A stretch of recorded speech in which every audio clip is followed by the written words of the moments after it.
بنا بأنوار المحبة العلمية، وأكمل لنا ديننا بالولاية المرتضمية، وأتم نعمته علينا بالهداية الحيدرية.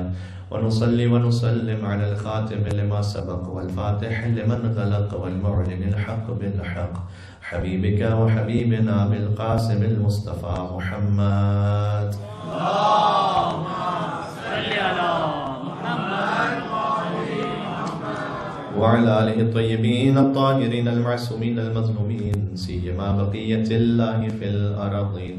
اللهم صل وسلم وزد وبارك على صاحب الدعوة النبوية والصولة الحيدرية والعصمة الفاطمية والحلم الحسنية والشجاعة الحسينية والعبادة السجادية والمآثر الباقرية والآثار الجعفرية والعلوم الكاظمية والحجج الرضبية والجود التغمية والنقاوة النقوية والهيبة العسكرية والغيبة الإلهية. اللهم صل على محمد وآل محمد. جو بے قدر گزرا امام عصر و زمان علیہ السلام سے منسوب ہے، سب مولا کے نام پہ دعا پڑھیں.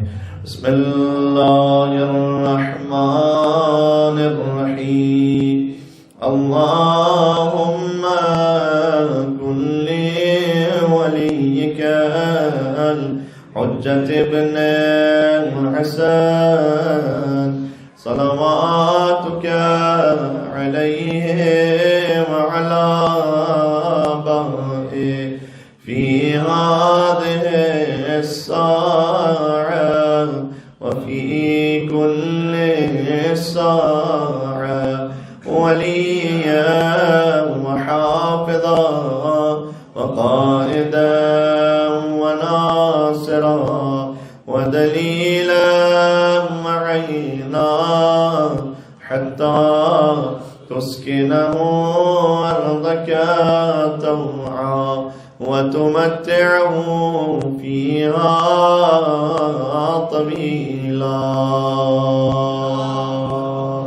اللهم صل على محمد وآله. یا علی علی اولاد علی مل کے باواز بلند صلوات. اللہم صل علی محمد وآل محمد.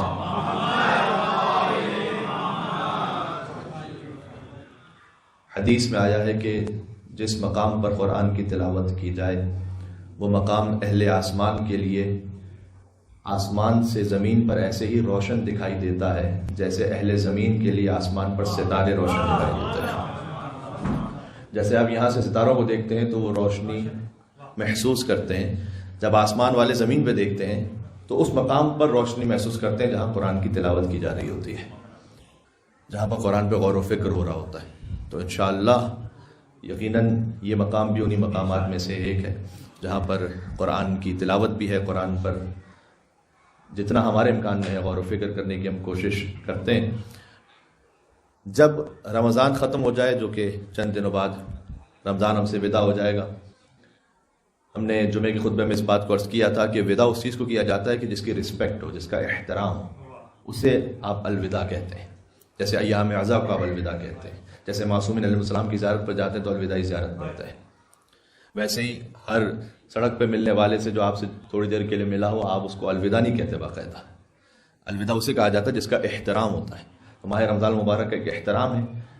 چوتھے امام نے سیف سجادیہ میں ایک دعا موجود ہے، دعا نمبر 45 کہ جو دعائے وداع ماہ رمضان کے طور پر ارشاد فرمائی، الفراق الفراق یا شہر اللہ، صد افسوس اللہ کا مہینہ ہم سے جدا ہو رہا ہے. تو وداع ماہ رمضان کی دعاؤں میں سے ایک دعا یہ ہے کہ پروردگار اس رمضان کو میرا آخری رمضان قرار نہ دینا. وَإِن جَعَلْتَهُ، اور اگر تو نے قرار دیا ہے، اس لیے کہ کوئی نہ کوئی تو رمضان زندگی کا ایسا آئے گا جو آخری ہوگا، تو اگر تو نے یہ رمضان آخری قرار دیا ہے تو فَاجْعَلْنِي مِنَ الْمَرْحُومِينَ وَلَا تَجْعَلْنِي مِنَ الْمَحْرُومِينَ، یا فَاجْعَلْنِي مَرْحُومًا وَلَا تَجْعَلْنِي مَحْرُومًا. تو پروردگار اگر یہ آخری رمضان ہے تو مجھے ان لوگوں میں سے قرار دینا جن پر رحم کیا گیا ہے، ان لوگوں میں سے قرار نہ دینا جنہیں محروم کر دیا گیا ہے. دو الفاظ ہیں عربی زبان میں، ایک ہے مرحوم، ایک ہے محروم.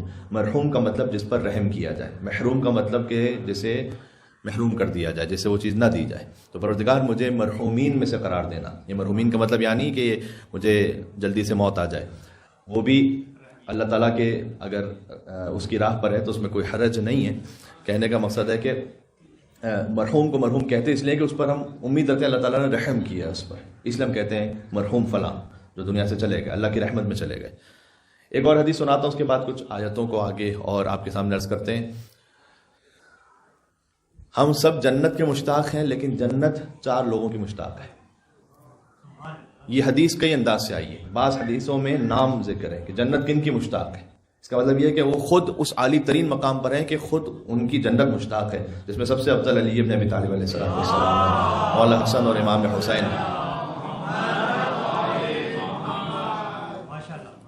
جنت ان کی مشتاق ہے. حتیٰ یہ سلمان و ابوذر و مقداد علیہ السلام کے لیے بھی حدیث موجود ہے کہ جنت ان کی مشتاق ہے. لیکن کچھ صفات کے ساتھ بھی حدیث بیان کی گئی ہے. اب اگر یہ خالی مولا علی علیہ السلام کے لیے ہو یا امام حسن و امام حسین یا حتیٰ سلمان و ابوذر و مقداد علیہ السلام کے لیے ہو تو پھر ہم اور آپ تو اس سلسلے میں آتی ہی نہیں. لیکن اگر صفات بیان کر دی جائیں تو اگر انشاءاللہ ہم اس صفات کو حاصل کر لیں تو انشاءاللہ ہم بھی اس حدیث کا حصہ بن جائیں گے کہ جنت کن کن کی مشتاق ہے. چار صفات کو بیان کیا گیا، اور یہ 4 صفات میں اس لیے آپ کے سامنے عرض کر رہا ہوں اس حدیث میں کہ یہ چاروں صفات ایک ساتھ یہاں انجام پاری ہوتی ہیں. جب آپ افطار کرتے ہیں، افطار کے بعد دعا پڑھتے ہیں اور انشاءاللہ اس مجلس میں جب شرکت کرتے ہیں تو یہ چاروں صفات ایک بندے مومن میں ایک ساتھ آ جاتی ہیں. فرمایا مطعم الجیعان وحافظ اللسان وتال القرآن وصائم شہر رمضان. ان 4 لوگوں کی جنت مشتاق ہے. مطعم الجیعان، بھوکے کو کھانا کھلانے والے کی. کیا بات ہے. تو افطار کے طور پر اہتمام کیجیے، یا بہت سے مومنین خود ہی اپنے ساتھ کوئی نہ کوئی افطار کا سلسلہ، چاہے وہ خطبہ شعبانیہ کے مطابق کھجور کے برابر ہی کیوں نہ، حضور نے فرمایا تھا کہ افطار کرواؤ.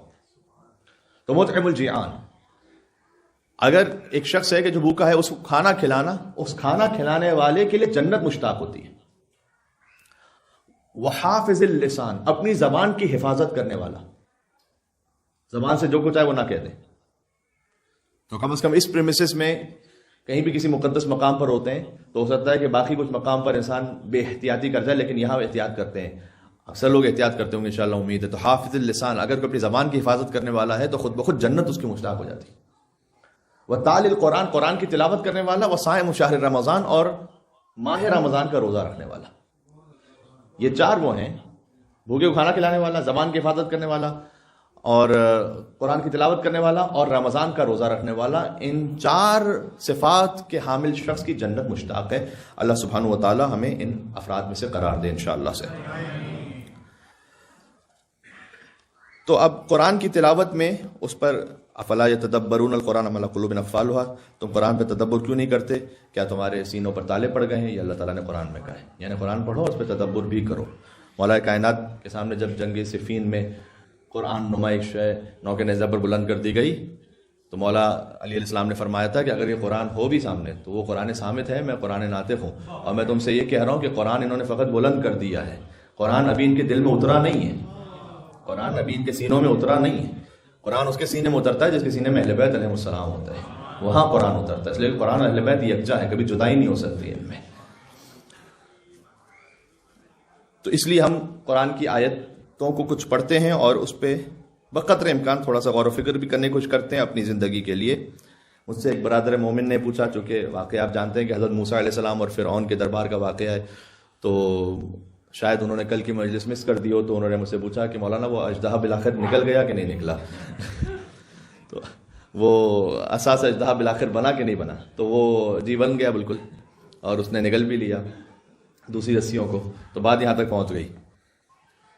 اب اللہ تعالیٰ نے اسے خود 60 آیتوں میں بیان کیا، تو میں 6 مجلس سے تو لوں گا کم از کم اژدہا نکالنے میں. تو خلاصہ یہ ہے کہ جب ان سحار علیم کو جمع کیا گیا، سحار یعنی جو اپنے فن کے بہت ماہر تھے، ساحر نہیں سحار ہیں، اور علیم بھی کہا، انہیں فرعون نے جمع کیا مختلف شہروں سے، یعنی ہر شہر کا ایکسپرٹ جادوگر، اسے بلایا، ایکسپرٹ میجیشین. فَأَلْقَوْا حِبَالَهُمْ وَعِصِيَّهُمْ، اور انہوں نے اپنی رسیاں پھینکی اور اپنی لاٹھیاں پھینکی، اور کہا قَالُوا بِعِزَّةِ فرعون. اس کو اگر میں آج کی عام زبان میں ترجمہ کروں تو فرعون کی جے ہو، اور اِنَّا لَنَحْنُ الْغَالِبُونَ، کہ ہم ہی غالب آنے والوں میں سے ہیں. انہوں نے نعرہ لگا کر رسیوں کو پھینکا. فالقى موسیٰ عصاہ، حضرت موسیٰ علیہ السلام نے اپنا عصا پھینکا بحکم خدا. فاذا هي تلقف، تو فوراً نکل گیا. میں نے آپ سے عرض کیا تھا کہ کھانا اور ہوتا ہے، فوراً نکلنا اور ہوتا ہے. کل M&M کی مثال دی تھی، وہ ذہن میں ہوگی آپ کے. ما یافکون، یہ جتنی بناوٹیں تھیں ان جادوگروں کی وہ سب کھا گیا وہ. فالقی السحرۃ ساجدین، تو وہ دفعتاً سجدے میں گر گئے. قالو، اور ان سب نے کہا آمنا برب العالمین، رب العالمین پر ایمان لے کر آئے. رب موسیٰ و ہارون، جو موسیٰ علیہ السلام کا بھی رب ہے، ہارون علیہ السلام کا بھی رب ہے. قال آمنتم لہ قبل ان آذن لکم، تو فرعون نے کہا کہ تم مجھ سے اجازت لیے بغیر، ماں بدولت کی اجازت کے بغیر کیسے ایمان لے کر آئے. الذی علمکم السحر انہ لکبیرکم، اور پھر اس نے ایک سچویشن کو ایک ڈراماٹائز کرتے ہوئے ایک اور شکل دینا چاہیے. اس نے کہا، کیونکہ اب سامنے ہار چکا تھا وہ، حضرت موسیٰ علیہ السلام نے جب عصا پھینکا اور وہ بہت بڑا سا اژدہا بن گیا اور وہ ان سب کی رسیوں کو نگل گیا. اور وہ جادوگر یہ جانتے تھے، عام انسان جو دیکھ رہے ہوں وہ یہ سمجھیں گے کہ حضرت موسیٰ علیہ السلام کا جادو زیادہ چل گیا ہے. لیکن وہ جادوگر یہ جانتے تھے، وہ اپنی فیلڈ کے ایکسپرٹ تھے، وہ جانتے تھے کہ اب یہ جادو نہیں ہے، یہ غیب سے متصل ایک بات ہے. یہاں غیب سے اتصال حضرت موسیٰ علیہ السلام کا. تو فوراً وہ سجدے میں گر گئے. انہوں نے کہا کہ ہم اللہ پر، حضرت موسیٰ علیہ السلام اور ہارون علیہ السلام کے رب پر ایمان لے کر آئے. تو فرعون نے سچویشن کو سنبھالنے کے لیے یہ کیا، اس نے کہا کہ اچھا انہ لکبیرکم، یہی موسیٰ ہی تمہارا بڑا ہے. الذی علمکم السحر، اسی نے تو تمہیں جادو سکھایا ہے، یہی تمہارا گرو کنٹال ہے جس نے تمہیں جادو سکھایا. اور یہ سب نورا کشتی ہو رہی ہے میرے سامنے، یہ تم آپس میں ملے ہوئے اندر سے. مطلب آپ دیکھیے کہ کیسا لیم اور فیک آرگومنٹ ہے. حضرت موسیٰ علیہ السلام اس کے سامنے ہی ہے. جب سے اس نے وہ حضرت موسیٰ علیہ السلام نے معجزہ دکھایا تھا اور اس نے جادوگروں کو بلایا، تو حضرت موسیٰ علیہ السلام کو ٹریول کر کے ادھر ادھر تھوڑی گھوم کے آئے تھے کوئی دنیا بھر میں. وہ اس کے سامنے ہی ہیں، اس کے دربار میں ہوتے ہیں یا اس کے سامنے، بالکل اس کی سیکیورٹی کے سامنے. اور اس نے جادوگروں کو جو بلایا مختلف شہروں سے بلایا ہے. اچھا، آپ کو یاد ہے 2 دن پہلے کی مجلس میں جو ایک آیت آئی تھی کہ وہ اپنے اطرافیان سے کہتا تھا کہ سنتے ہو یہ ذرا، یہ کتنا بڑا مجنون ہے، یہ انہیں پاگل ہے، دیوانہ ہے. ابھی کچھ دنوں پہلے حضرت موسیٰ علیہ السلام کو دیوانہ اور پاگل کہہ رہا تھا، نعوذ باللہ. اور اب یہ کہہ رہا ہے کہ جتنے ایکسپرٹ جادوگر ہیں ان سب کے استاد حضرت موسیٰ علیہ السلام ہیں. یعنی اتنے پڑھے لکھے سمجھدار ہیں کہ ان سب کے استاد حضرت موسیٰ علیہ السلام ہیں. فَلَسَوْفَ تَعْلَمُونَ، تو ان قریب اب میں تمہیں بتلاتا ہوں کہ میں کیا کرتا ہوں تمہارے ساتھ. لَأُقَطِّعَنَّ أَيْدِيَكُمْ وَأَرْجُلَكُمْ مِنْ خِلَافٍ، تو اس نے جادوگروں سے کہا کہ میں تمہارے ہاتھوں اور پیروں کو کاٹوں گا ڈفرینٹ ڈائریکشن، دونوں مختلف سمتوں سے. تو اگر اس نے کسی کا دایاں ہاتھ قلم کیا تو بایاں پیر کاٹ دیا، اور اگر بایاں ہاتھ قلم کیا تو دایاں پیر کاٹ دیا. اگر دونوں ہاتھ کاٹ دیتا تو پیروں سے کوئی انسان چلنے کے قابل رہے کم از کم. اگر دونوں پیر کاٹ دے تو کم از کم ہاتھ کے سہارے سے پھر چلنے کے قابل رہے. یعنی کمپلیٹلی ڈسیبل ہو جائے انسان، کہ ایک طرف سے ہاتھ کاٹ دے، ایک طرف سے پیر کاٹ دے، کچھ بھی نہ کر سکے زندگی بھر. اور دوسرے سوروں میں اس بات کا بیان سورہ طٰہٰ میں موجود ہے. یہاں پر بھی اتنا بیان موجود ہے کہ میں تمہیں سولی بھی دوں گا کھجور کے درخت پر. یہ بیان موجود ہے دوسرے سوروں میں کہ میں تمہیں کھجور کے درخت پر سولی دوں گا. اس کا مطلب یہ ہے کہ جو تمہارا ایک ہاتھ اور ایک پیر بچ گیا ہے اس میں میخوں کو گاڑ کر درخت سے لٹکا دوں گا، تاکہ عبرت رہو اور کوئی جرأت نہ کر سکے مجھ سے پوچھے بغیر ایمان لانے کی. جیسے ہی فرعون نے اتنی سخت سزا سنائی، قالو، سبحان اللہ ان جادوگروں پر کہ جو اس وقت جادوگر تھے، لیکن فوراً حضرت موسیٰ علیہ السلام پر ایسے ایمان لے کر آئے کہ لا ضیرہ، انہوں نے کہا کوئی نقصان نہیں ہے ہمارے لیے، جو کرنا کر لیں. سورہ طٰہٰ کی میں آیتیں سناؤں آپ کو. آیت نمبر 72 آپ کو یاد رہے گی. فَاقْضِ مَا أَنْتَ قَاضٍ، جادوگروں نے کہا کہ جو تو ہمارے بارے میں فیصلہ کرنا چاہتا ہے کر لے، اس لیے کہ فَإِنَّمَا، اس لیے کہ یقیناً تو قضاوت کرنے والا ہے فی الحیات الدنیا، فقط دنیا کی زندگی میں تو حکم دینے والا ہے، آخرت میں تیرا تھوڑی کوئی معاملہ. کیا ان کا ایمان تھا واقعہ؟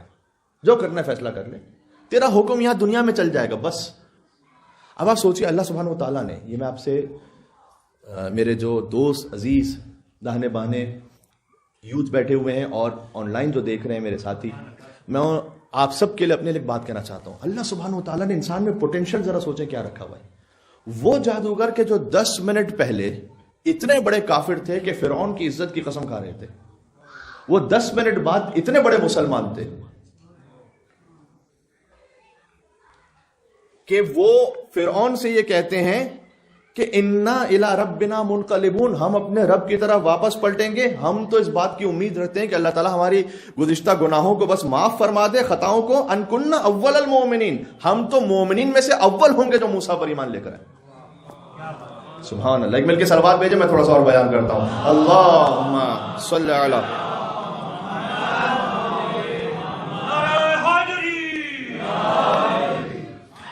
یہ اگر کسی کے دل میں خیال ہے نا کہ میری تو زندگی کے 20-25 سال ویسے گزرے جو شاید اتنے مناسب نہ ہو، تو اب تو مجھے بہت لمبا سفر طے کرنا پڑے گا، پتہ نہیں میں اللہ کا کبھی مقرب بن سکتا ہوں یا نہیں بن سکتا. یہ مثال ہے جادوگروں کی، جنہیں سارے شہروں سے جمع کیا گیا اس بات کے لیے کہ موسیٰ علیہ السلام کے مقابلے پر جادو دکھائیں. ایک تو جادو حرام، پہلی بات یہ، پھر فرعون کی خدمت میں جانا، پھر ایک اور حرام. اس سے ایک اور بات میں آپ خدمت میں عرض کروں، بات سے بات نکل رہی ہے لیکن تفسیر کے بڑے اہم نکات ہیں. اپنی پروفیشنل لائف میں، وہ جادوگروں کی پروفیشنل لائف تھی نا، وہ پروفیشنلی وہ یہ کام کرتے تھے. ایک تو یہ کام حرام تھا، وہ تو بات الگ ہے، لیکن اس کے ساتھ ساتھ ہمیں دیکھنا چاہیے کہ میری پروفیشنل لائف کس کی خدمت میں استعمال ہو رہی ہے. فرعون کی خدمت میں استعمال ہو رہی ہے کیا؟ تو جو کچھ سارا جو میں نے پڑھا ہے وہ کس کام کے لیے استعمال ہو رہا ہے؟ اچھے کام کے لیے استعمال ہو رہا ہے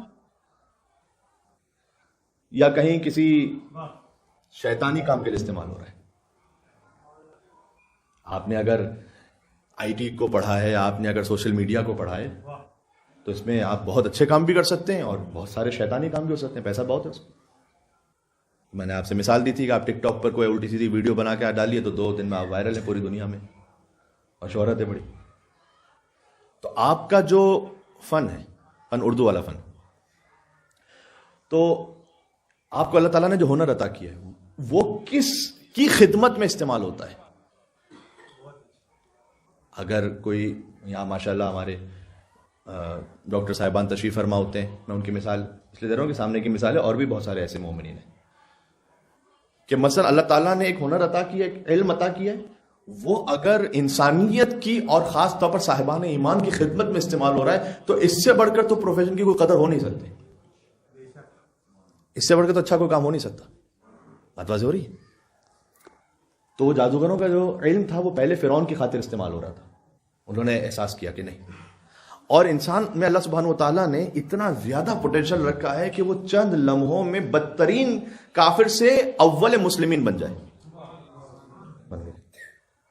اب آپ کو کہاں مثال دوں بار بار حضرت حور علیہ الصلوۃ والسلام کی. میر انیس علیہ الرحمٰن نے فرمایا کہ کیا جلد گیا سوء ارم دار فنا سے کہ سوکھا ہے پسینہ بھی تو جنت کی ہوا سے. اتنا جلدی، اتنا اللہ سبحانہ و تعالیٰ نے انسان میں ظرفیت رکھی ہے. انہوں نے کہا کہ جو تو ہمارے ساتھ کرنا چاہتا ہے کر لے، ہمیں اللہ کی طرف واپس پلٹنا ہے، ہم تو اول المومنین ہیں. اب دیکھیے فرعون نے کتنے مہینوں اتنا پروپیگنڈا کر کے اتنے جادوگروں کو پتہ نہیں کہاں کہاں سے بلا کر اپنی سرزمین پر، اپنے کیپٹل ڈے پر جو تھا، اس کا پیریڈ ڈے تھا یا جو زینت کا دن تھا، اس دن یہ سارا اہتمام کیا، اور آخر میں فتح کس کو اللہ تعالیٰ نے نصیب فرمائی؟ حضرت موسیٰ علیہ السلام کو. وہ جادوگر بھی کامیاب ہوئے کیونکہ وہ ایمان لے کر آ گئے. جادوگر بظاہر شکست کھا حضرت موسیٰ علیہ السلام سے، لیکن ابدی کامیابی نصیب ہوئی نا، کیونکہ وہ ایمان لے کر آ گئے. یہ اللہ تعالیٰ کا نظام ہے. امام حسین علیہ السلام کے لیے کیا کچھ کربلا میں کوشش نہیں ہوئی کہ نام و نشان ختم ہو جائے. آپ مصائب میں سے سنتے ہیں لیکن آپ اسے ذرا اس انداز سے سنیے گا. امام حسین علیہ السلام کے خیموں کو جلا دیا گیا کہ خیمے باقی نہ بچیں.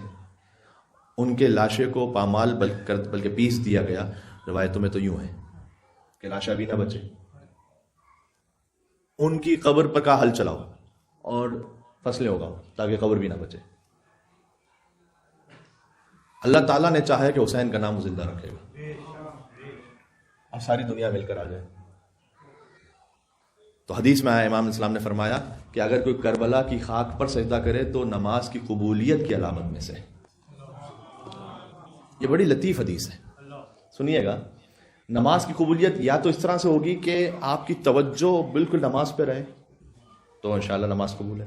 دوسرا بھی حدیث میں بیان کیا گیا کہ اگر کسی کی توجہ نماز پہ نہیں رہتی تو وہ نفل نمازیں پڑھے، اور یہ نفل نمازیں کمپنسیشن بن جائیں گی اس کی فرض نماز کا، تو نماز قبول ہو جائے گی. اور تیسرا طریقہ یہ ہے کہ کربلا کی خاک پر سجدہ کرو. تو کربلا کی خاک پر سجدہ کرنا اس بات کی ضمانت ہے کہ نماز قبول ہو جائے گی بتصدق امام حسین علیہ السلام. سبحان اللہ. اللہم صلی علی محمد و علی محمد.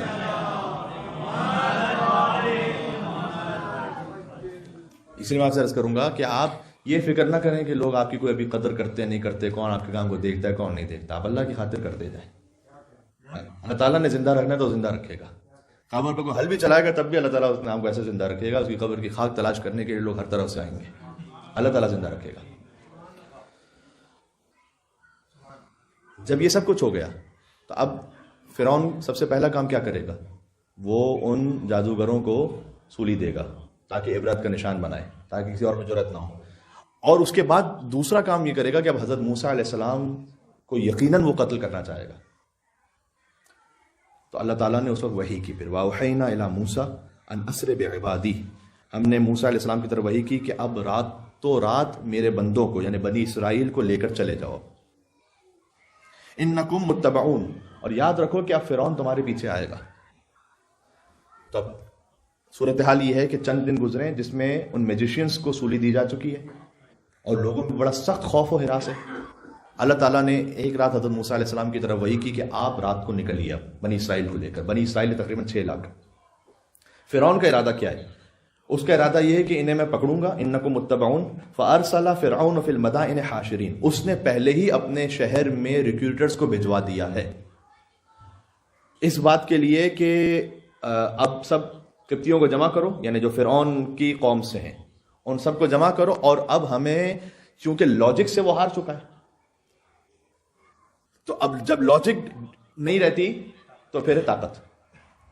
تو اب ہمیں جینیسائیڈ کرنا ہے بنی اسرائیل کا, پوری قوم کو مار دیں گے.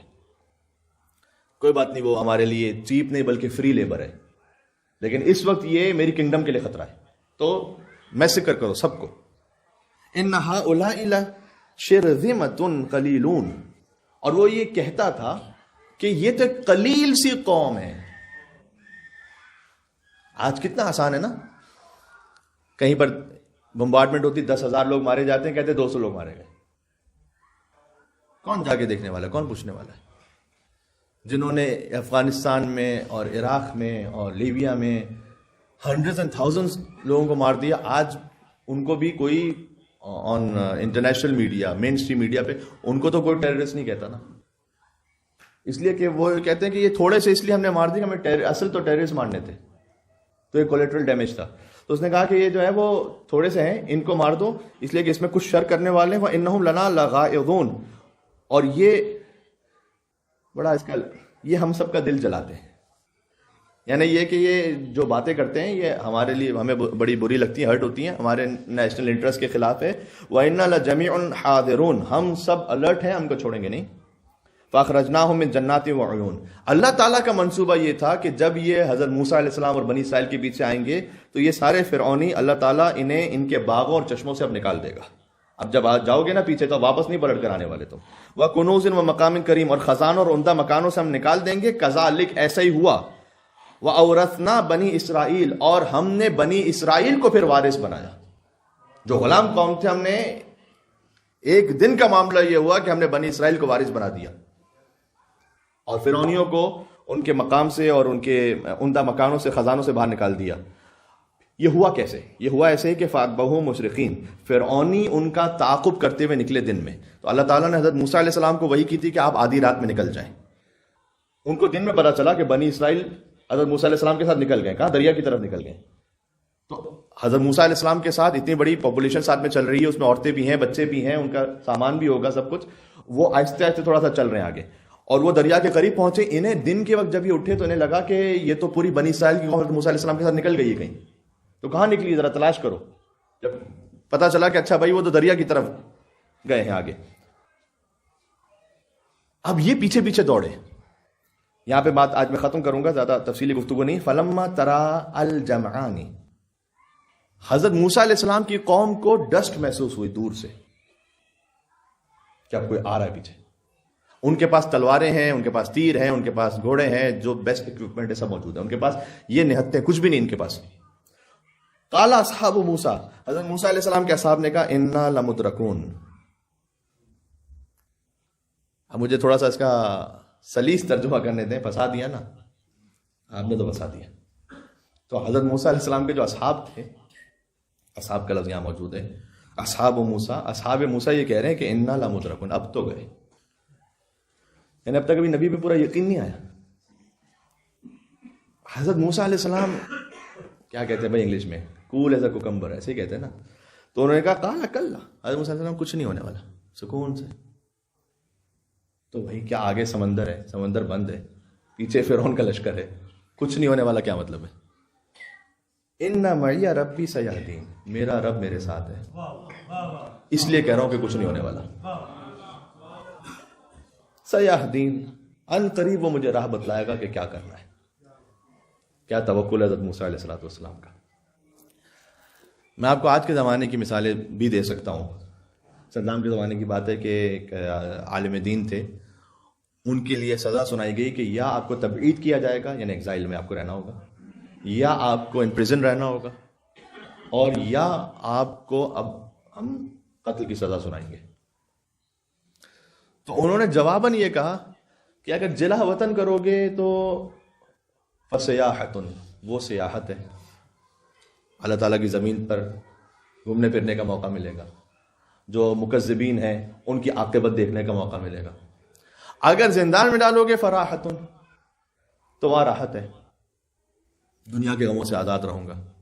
اور اگر شہادت پا جاؤں گا فسعادتن، تو جلا وطنی میں سیاحت ہے، زندانی ہونے میں راحت ہے، اور شہادت میں سعادت ہے. اب جو کرنا ہے کر لو. چلو، اللہ کے ماننے والے، اللہ پر جو کامل یقین رکھتا ہے نا، اس کے لیے کبھی بھی اسلام میں بند گلی ہوتی نہیں، کوئی بند گلی نہیں ہوتی. اب کیا کریں، بس اب تو کچھ بھی نہیں ہو سکتا. کچھ نہیں ہو سکتا کیا مطلب؟ سب ہو سکتا. زیادہ سے زیادہ وہ کیا کریں گے، وہ مار دیں گے، تو یہ سعادت ہے. زندان میں ڈال دیں گے تو راحت ہے، باہر بھیج دیں گے تو سیاحت ہے. حضرت موسیٰ علیہ السلام کہہ رہے ہیں کہ میرا رب میرے ساتھ ہے اور وہ مجھے راستہ بتائے گا. فَأَوْحَيْنَا إِلَىٰ مُوسَىٰ أَنِ اضْرِب بِعَصَاكَ الْبَحْرَ، ہم نے موسیٰ علیہ السلام پر فوراً وحی کی، فا ہے یہاں پر، ہم نے فوراً وحی کی کہ اپنا عصا ماریے سمندر پر. فَانْفَلَقَ، تو وہ چیر کر دو حصوں میں تقسیم ہو گیا. فَكَانَ كُلُّ فِرْقٍ كَالطَّوْدِ الْعَظِيمِ، اور دونوں جو سمندر کے حصے تھے وہ بڑے بڑے پہاڑ کی طرح بن گئے، درمیان میں ایک راستہ کھلا. یہاں پر کل یہاں سے بات شروع کروں گا کہ پھر حضرت موسیٰ علیہ السلام کا لشکر کیسے گزرا اور فرعون کا لشکر کیسے غرق ہوا. دیکھیں راستہ وہی تھا. حضرت موسیٰ علیہ السلام کی قوم گزر گئی، فرعون کی قوم وہاں پر ڈوب کر ہلاک ہو گئی. راستے نہیں بچاتے انسان کو، رہنما بچاتا ہے انسان کو. بات بات اور ایک مل کے صلوات بھیجے محمد و آل محمد پر، اللہم صلی علی.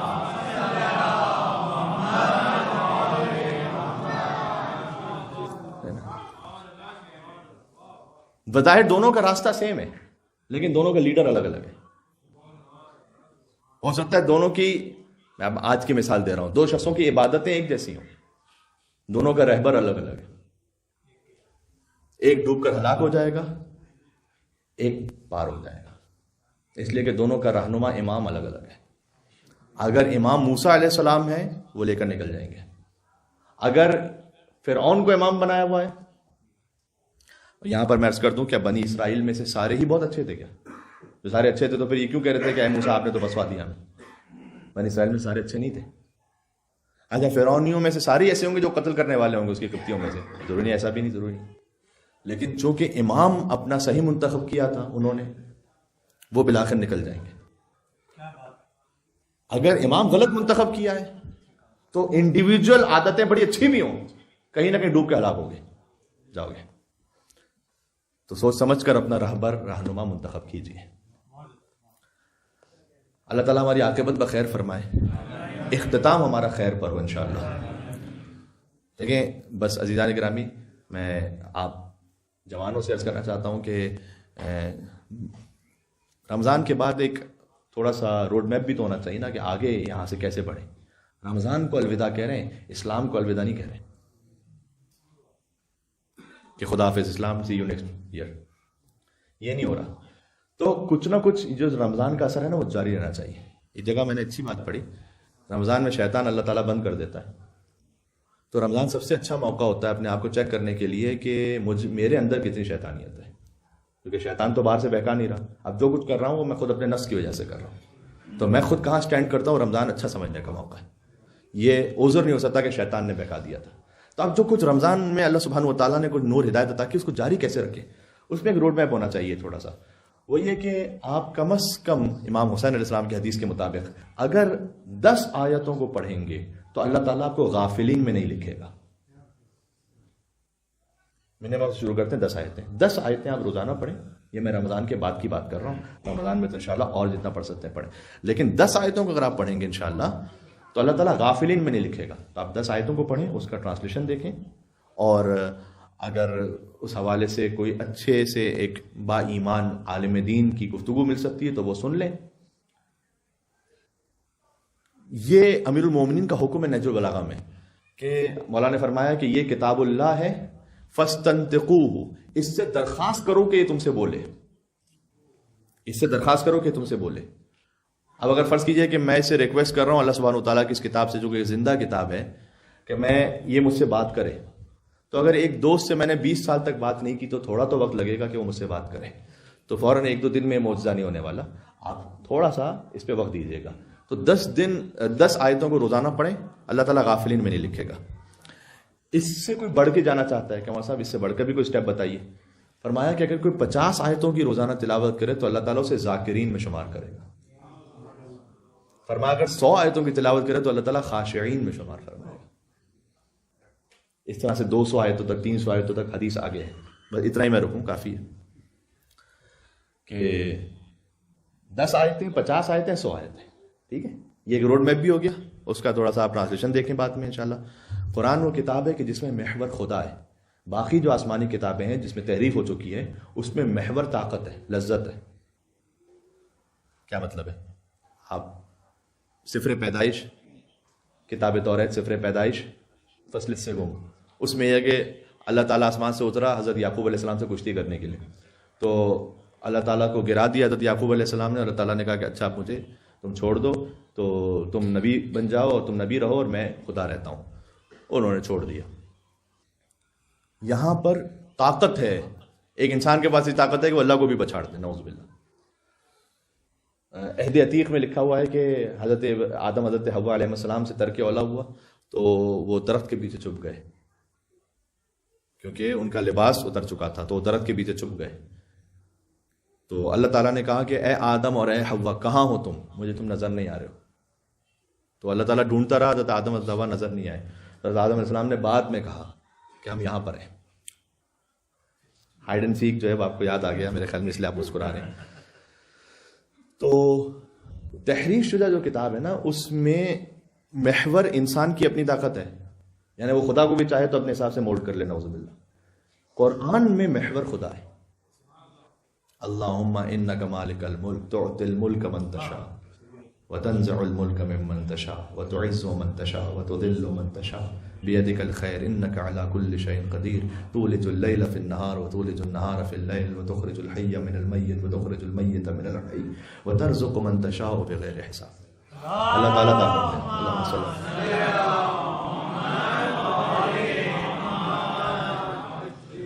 بات واضح ہو گئی.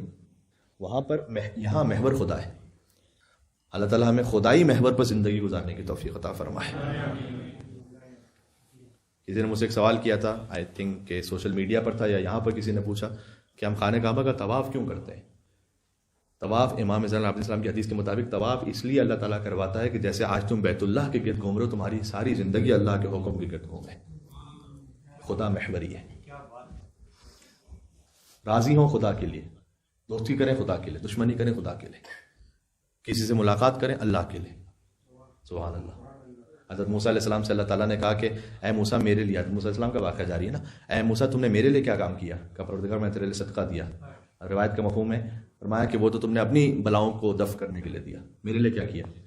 کہ پروردگار نماز پڑھی، کہ وہ تو جنت کے لیے پڑھی، کہ روزہ رکھا، وہ تو جہنم سے ڈھال کے لیے رکھا. تو کہ پروردگار پھر کون سا عمل ہے جو تو چاہتا ہے خالص تیرے لیے، وہ کون سا عمل ہے؟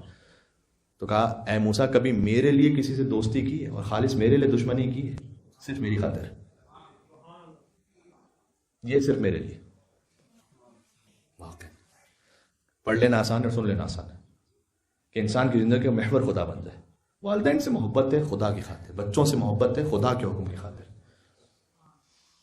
شریک حیات سے الفت و محبت ہے، مودت و رحمت ہے خدا کی خاطر. اس کی زندگی کا محور خدا ہے. پھر وہاں پر یہ طلاق اور سیپریشن اور قطع رحمی اور یہ ساری باتوں کا تصور ہی نہیں، اس لیے کہ خدا ہی خدا ہے زندگی میں. بات واضح ہو رہی ہے کہ میں کیا کرنے لگا ہوں. بس جان گرامی بات ختم ہو گئی آج کی حد تک. اور اگر خدائی محور کہیں پر دیکھنا ہے تو وہ عالی ترین اس کا مصداق امام حسین علیہ السلام ہے.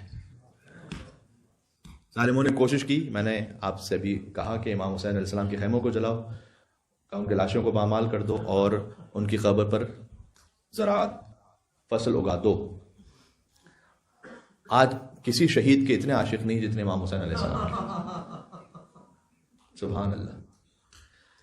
امام حسین علیہ السلام کا لاشا پامال کیا گیا، آپ نے ہمیشہ مصائب میں سنا ہے، لیکن فقط پامال نہیں کیا گیا. اگر میں مقتل سے آپ کو سناؤں تو وہ جو انعام لینے کے لیے پہنچے تھے نا، وہ 200 گھوڑ سوار کہ جنہوں نے اپنے گھوڑوں کی نال بندی کی تھی لوہے کی سموں سے. ہائے ہائے ہائے. ایک مرتبہ ہوتا گھوڑے دوڑا دیے جائیں، فقط گھوڑے نہیں دوڑائے گئے بلکہ لوہے کی سمیں انہوں نے لگائی تھی تاکہ اچھی طریقے سے امام حسین السلام کا لاشا کچل جائے. ہائے ہائے. تو جب انعام لینے کے لیے پہنچے یزید ملعون کے پاس تو ان گھڑ سواروں نے کہا کہ نحن رززنا الصدر بعد الظہر، ہم نے پہلے حسین کی پشت کو پیسا، اس کے بعد حسین کے سینے کو پیسا. ظہر اور صدر، ہم نے حسین کو پہلے پشت سے پیس دیا، اس کے بعد سینے سے پیس دیا. ہائے ہائے. عزیزوں 1400 سال بعد اسے پڑھنا اتنا مشکل ہے اور سننا اتنا مشکل ہے تو دل زینبیہ سے ایک بہن کا دیکھنا کتنا مشکل. رمضان المبارک اپنے اختتام پر ہے. پروردگار اللہ جانے ہمارا نام مرحومین میں ہے یا محرومین میں، ہم نہیں جانتے، لیکن تجھے امام حسین علیہ السلام کا واسطہ ہے جہاں دل زینبیہ سے بی بی زینب سلام اللہ علیہ نے اس لاشے کو پامال ہوتے ہوئے دیکھا. اور اس میں ایک مصائب کی کیفیت اور تھی.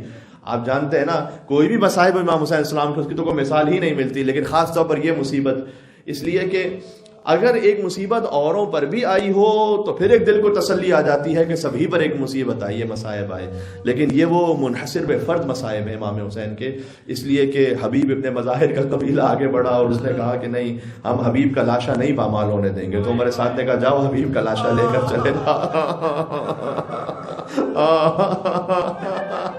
مسلم ابن عوف سجا کا قبیلہ، وہ بھی کوفہ سے تھا، وہ بھی آگے بڑھا، کہ ہم نے جنگ تو کر لی تیرے کہنے پر اپنے سردار سے، لیکن ہم لاشا نہیں پامال کریں گے، جاؤ لے کر جاؤ. حضرت حر کا قبیلہ بھی آیا، ان کا لاشا بھی چلا گیا. عباس کا لاشا تو ویسے ہی فرات پر تھا.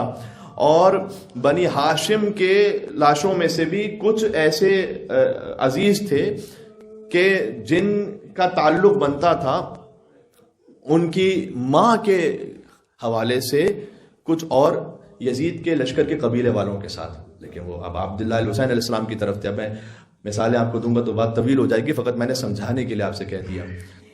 تو حضرت علی اکبر کا لاشا، حضرت اور شہیدوں کے لاشے بہرحال وہ بھی احترام کی خاطر ایک طرف رکھ دیے گئے.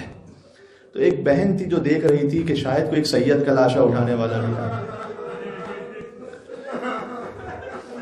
یہ سید عام سید نہیں، یہ سیدہ شباب اہل الجنہ ہے، جنت کے جوانوں کا سردار ہے. یہ رسول اللہ کا نواسا ہے جو رسول کے سینے پر رہا ہے، رسول کی پشت پر رہا ہے. شاید کوئی آئے گا، لیکن ایک لاشا درمیان میں رہ گیا باقی، جس کا اٹھانے والا کوئی نہیں تھا. اور جب 200 گھوڑ سوار دوڑنا شروع ہوئے اسے ایک لاشے پر جہاں گھوڑوں کی نال بندی کی ہوئی تھی، تو اس لاشے کا عالم یہ تھا کہ حسین کا لاشا بکھرتا چلا گیا، بکھرتا چلا گیا. اور بی بی زینب سلام اللہ علیہ نے فرمایا کہ صلی علیک ملائکۃ السماء، اے نانا آپ کے جسد اطہر پر تو ملائکہ آسمان نے نماز پڑھی تھی. وہذا حسین مرمل یہ آپ کا حسین ہے کہ جو خون میں گلتا ہے، مقطع الاعضاء. اللہ جانے بی بی نے جملہ کیوں کہنا پڑا بی بی کو کہ جس کے اعضاء قطعے قطعے ہو چکے. اللہ جانے بی بی نے امام حسین کا ہاتھ کہاں دیکھا، قدم مبارک کو کہاں دیکھا، پسلیوں کو کہاں دیکھا، کہ بی بی نے فرمایا آپ کا حسین ہے کہ جس کے اعضاء کاٹ کر بکھر گئے.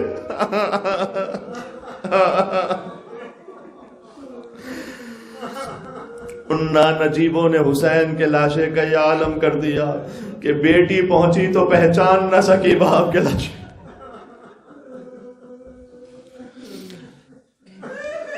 یا ابا عبداللہ صلی علیک ملائکۃ السماء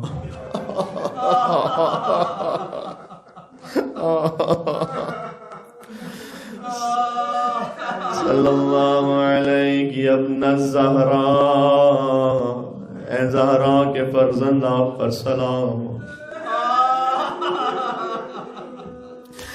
امام زمانہ علیہ السلام فرماتے ہیں کہ میرا سلام ان دانتوں پر جن پر چھڑی ماری جا رہی ہے،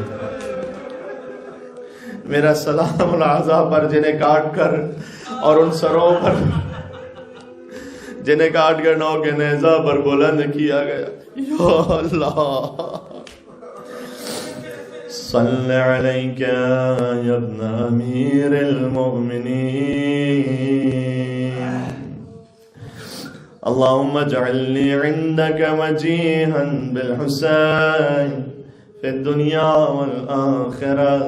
پروردگار تو مجھے امام حسین علیہ السلام کے تصدق میں دنیا اور آخرت میں آبرو عطا فرما. اللہم اجعلنی عندک وجیہا بالحسین. ابھی ہم نے تفسیر میں سنا ہے کہ وہ جو جادوگر تھے وہ چند لمحے میں حضرت موسیٰ پر ایسے ایمان لے آئے کہ زندگی منقلب ہو گئی. اے پاک پروردگار تو دنیا مجھے نہیں چاہیے، دنیا کی لذتیں، دنیا کی زندگیاں، وہ تو حلال سے جو عطا کرتا ہے وہ تیرا شکر ہے، لیکن پروردگار دعا ہے کہ تو مجھے امام حسین کے صدقے میں آبرو عطا فرما دنیا اور آخرت میں انشاءاللہ، جو حسین کے صدقے میں آبرو ملے. اللہم اجعلنی شفاعت الحسین یوم الورود وثبت لي قدم صدق عندك مع الحسين وأصحاب الحسين الذين بذلوا مهجهم دون الحسين عليه السلام.